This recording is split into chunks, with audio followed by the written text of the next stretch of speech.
بسم اللہ الرحمن الرحیم۔ السلام علیکم، آپ دیکھ رہے ہیں الف نیوز اور میں ہوں آپ کے ساتھ ماجد علی۔ شامل کرتے ہیں پاکستان اور دنیا بھر سے بریکنگ نیوز ہیڈ لائنز۔ بھارتی وزیر اعظم نریندر مودی کی حکومت خطرے میں، پارلیمنٹ میں ہنگامہ، بھارت میں ممکنہ رجیم چینج کا آغاز۔ نیوز رپورٹ کے مطابق یوں لگ رہا ہے جیسے بھارت میں سیاسی طوفان اب سر اٹھا چکا ہے اور لگتا ہے کہ نریندر مودی کی حکومت کے دن گنے جا چکے ہیں۔ امریکی صدر ڈونلڈ ٹرمپ کے چونکا دینے والے دعوے نے نئی دہلی کی سیاست میں زلزلہ برپا کر دیا۔ ڈونلڈ ٹرمپ نے دعویٰ کیا ہے کہ پاکستان نے بھارت کے 5 جنگی طیارے مار گرائے اور وہی اس جنگ کو رکوانے میں اہم کردار ادا کر چکے ہیں۔ یہ دعویٰ نہ صرف پاکستان کی پوزیشن کو مضبوط کرتا ہے بلکہ بھارت میں اپوزیشن کو بھی ہاتھ میں مضبوط ہتھیار دے چکا ہے۔ راہل گاندھی اور اپوزیشن بلاک نے فوری طور پر بھارتی پارلیمنٹ کا ہنگامی اجلاس طلب کر لیا۔ بھارتی وزیر اعظم نریندر مودی کو ہر حال میں وہاں آ کر قوم کو جواب دینا ہوگا۔ کتنے طیارے گرے، کن علاقوں میں گرے، پائلٹ کہاں ہیں، اور اگر رافیل طیارے گرے ہیں تو فرانس سے معاہدے کی تفصیلات بھی سامنے آئیں گی۔ حیران کن بات یہ ہے کہ پہلے بھارتی حکومت ان طیاروں کے گرنے کی تردید کرتی رہی، مگر اب سی ڈی ایس سمیت کئی اعلیٰ حکام نے یہ تسلیم کر لیا ہے کہ نقصان ہوا ہے، لیکن تفصیلات چھپائی جا رہی ہیں۔ اس پر چینی سیٹلائٹ ڈیٹا کا خوف بھی ہے جو تمام حقیقت سامنے لا سکتا ہے۔ یہی موقع ہے جب امریکہ بھارت میں رجیم چینج کے لیے عملی اقدامات اٹھا سکتا ہے۔ روس کی پہلے ہی وارننگ آ چکی ہے کہ امریکہ بھارت کو غیر مستحکم کرنے کی کوشش کرے گا۔ اگر بھارتی اتحادی جماعتیں مودی سے علیحدگی اختیار کر لیں تو حکومت کا خاتمہ یقینی ہے۔ خبر کے اگلے حصے میں بات کرتے ہیں روس کا نیوکلیر حملے کا اشارہ، یورپ اور امریکہ کے لیے ہائپرسونک میزائل تیار۔ روس یوکرین تنازع ایک نئے خطرناک موڑ پر پہنچ چکا ہے۔ روس نے امریکہ اور نیٹو ممالک پر ممکنہ ایٹمی حملے کی تیاری مکمل کر لی ہے۔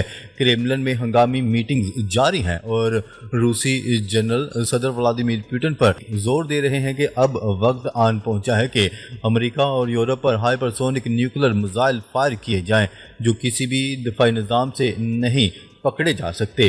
یہی نہیں، امریکہ نے یوکرین کو جدید ترین پیٹریاٹ میزائل سسٹم دے دیے ہیں اور امریکی صدر ڈونلڈ ٹرمپ نے یوکرین کو کھل کر کہا ہے کہ ماسکو اور سینٹ پیٹر برگ پر حملہ کرو۔ اس سب کے رد عمل میں روس نے تاریخ کا سب سے بڑا ڈرون حملہ کیا ہے۔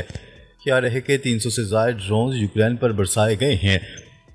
ادھر جرمنی کے خفیہ ادارے اور آرمی چیف کہہ چکے ہیں کہ ہمیں زمین دوز بنکر بنانے کی فوری ضرورت ہے کیونکہ روس کی طرف سے ایٹمی حملے کا خطرہ حقیقی ہو چکا ہے۔ یہ جنگ اب صرف یوکرین تک محدود نہیں رہی بلکہ پوری دنیا کو لپیٹ میں لینے جا رہی ہے۔ مشرق وسطیٰ میں بھی حالات معمول پر نہیں۔ اسرائیل اور شام کے درمیان چند دنوں کی خونریز لڑائی کے بعد ترکیہ اور اردن کی کوششوں سے سیز فائر تو ہو چکا ہے، مگر ایران کی ایٹمی تنصیبات پر خدشات ایک بار پھر سے سر اٹھا رہے ہیں۔ خبر کے اگلے حصے میں بات کرتے ہیں برازیل نے بھارتی میزائلوں کی خریداری کے لیے مذاکرات ختم کر دیے۔ بھارتی میڈیا کے مطابق بھارت کی جانب سے میزائلوں کا جدید ورژن نہ دینے پر مذاکرات ناکام ہوئے، جبکہ بھارتی کمپنیوں نے آکاش کا پرانا ورژن فراہم کرنے کی پیشکش کی۔ برازیل نے بھارتی میزائلوں کے پرانے ورژن کو فرسودہ قرار دے کر مسترد کر دیا۔ معاہدے کی مجموعی مالیت 5 ارب بھارتی روپے بنتی ہے۔ برازیل اب فضائی دفاعی نظام کے لیے اٹلی کے ساتھ بات چیت کر رہا ہے۔ دفاعی تجزیہ کاروں کا کہنا ہے کہ مارکا حق میں شکست کے بعد بھارتی ہتھیاروں کی ساکھ بری طرح متاثر ہوئی ہے۔ خبر کے اگلے حصے میں بات کرتے ہیں اسرائیل میں نیتن حکومت کے خلاف بڑا احتجاجی مظاہرہ، یرغمالیوں کی فوری واپسی کا مطالبہ زور پکڑ گیا۔ اسرائیل میں ہزاروں افراد نے وزیر اعظم نیتن کی حکومت کے خلاف مظاہرہ کرتے ہوئے مطالبہ کیا ہے کہ غزہ میں موجود یرغمالیوں کی رہائی کے لیے فوری جنگ بندی معاہدہ کیا جائے۔ اسرائیلی میڈیا کے مطابق یرغمالی بنائے جانے والے افراد کے اہل خانہ اور شہری بڑی تعداد میں تل ابیب میں جمع ہو گئے اور امریکی سفارت خانے کی طرف مارچ کرتے ہوئے احتجاج ریکارڈ کروایا۔ مظاہرین نے حکومت پر زور دیا کہ وہ فوری طور پر حکومت سے مذاکرات کرے تاکہ یرغمالیوں کی باحفاظت واپسی ممکن بنائے جا سکے۔ یہ مظاہرے ایسے وقت میں ہو رہے ہیں جب اسرائیل اور غزہ کے درمیان کشیدگی عروج پر ہے اور عوام حکومت کی پالیسیوں سے سخت نالاں دکھائی دے رہی ہے۔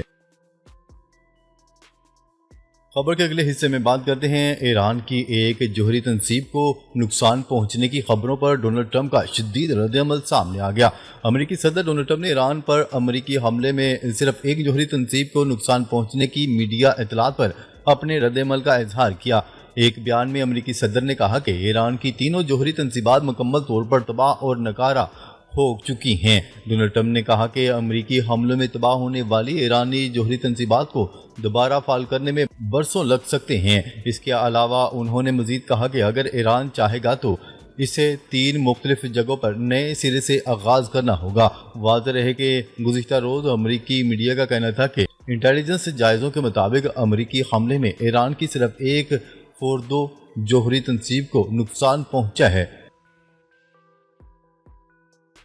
خبر کے اگلے حصے میں بات کرتے ہیں زیلنسکی کی پیوٹن کو مذاکرات کی پیشکش۔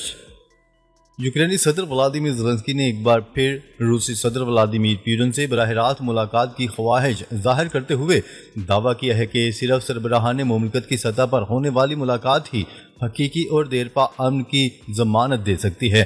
دوسری طرف ماسکو نے جواب دیا ہے کہ ایسی ملاقات اسی صورت میں ممکن ہے جب دونوں ممالک وفود ابتدائی طور پر کسی مشترکہ نکات پر متفق ہو جائیں۔ واضح رہے کہ مئی میں صدر پیوٹن کے بغیر کسی پیشگی شرائط کے مذاکرات بحال کرنے کی پیشکش کی گئی تھی اور تجویز دی تھی کہ اب بات چیت وہیں سے شروع ہو جہاں 2022 میں یوکرین نے یک طرفہ طور پر مذاکرات کا بائیکاٹ کیا تھا۔ اس کے جواب میں زیلنسکی نے پیوٹن کو استنبول میں براہ راست ملاقات کا چیلنج دیا۔ اس کے بعد امریکی دباؤ کے زیر اثر یوکرین نے مذاکراتی ٹیم بھیجنے پر آمادگی ظاہر کی اور مذاکرات کے 2 دور بھی ہوئے جن کے نتیجے میں قیدیوں کا تبادلہ تو ممکن ہوا لیکن جنگ کے خاتمے کی کوئی ٹھوس راہ ہموار نہ ہو سکی۔ جون میں مذاکرات اس وقت تعطل کا شکار ہوئے جب کیف نے روس کی امن تجاویز کو مسترد کر دیا اور مذاکراتی عمل کو ختم شدہ قرار دیا اور باور کروایا کہ وہ صرف امریکی صدر ڈونلڈ ٹرمپ کی سفارتی کوششوں کو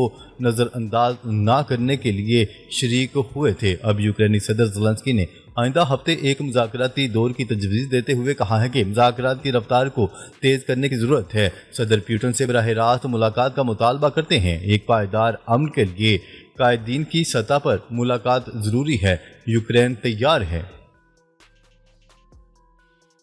خبر کے اگلے حصے میں بات کرتے ہیں ایران نے امریکہ کے ساتھ جوہری مذاکرات کا عندیہ دے دیا۔ ایرانی وزیر خارجہ عباس اراغچی نے امریکہ سے جوہری مذاکرات کا عندیہ دیتے ہوئے کہا ہے کہ جوہری مذاکرات دوبارہ شروع کرنے کا امکان موجود ہے لیکن اس کے لیے امریکہ کی مخلصانہ نیت ضروری ہے۔ ذرائع کے مطابق شنگھائی تعاون تنظیم کے وزراء خارجہ کے اجلاس کے موقع پر ایک انٹرویو میں عباس اراغچی نے کہا کہ ہمارا جوہری پروگرام مکمل طور پر پرامن ہے۔ جوہری تنازعہ ایسے حل ہونا چاہیے جس سے دونوں فریقین کو فائدہ ہو۔ عباس اراغچی نے 2015 کے ایٹمی معاہدے کو سفارتکاری کی کامیابی قرار دیتے ہوئے کہا کہ سنجیدہ مذاکرات کے ذریعے ہی متوازن حل ممکن ہے۔ ان کا مزید کہنا تھا کہ اسرائیل کی جانب سے ایران پر بلا جواز جنگ مسلط کی گئی۔ ایران اس جنگ کو جاری رکھنے کا خواہاں نہیں، تاہم اگر دوبارہ جارحیت ہوتی ہے تو بھرپور جواب دیا جائے گا۔ واضح رہے کہ ایران کی جانب سے یہ بیان بھی آیا تھا کہ اگر امریکہ نے یورینیم افزودگی کے خاتمے کی شرط رکھی تو مذاکرات نہیں ہوں گے۔ ناظرین اب تک کے لیے اتنا ہی، مزید خبریں لے کر بہت جلد آپ کی خدمت میں حاضر ہوں گے۔ تب تک کے لیے اپنا خیال رکھیے گا۔ اللہ نگہبان۔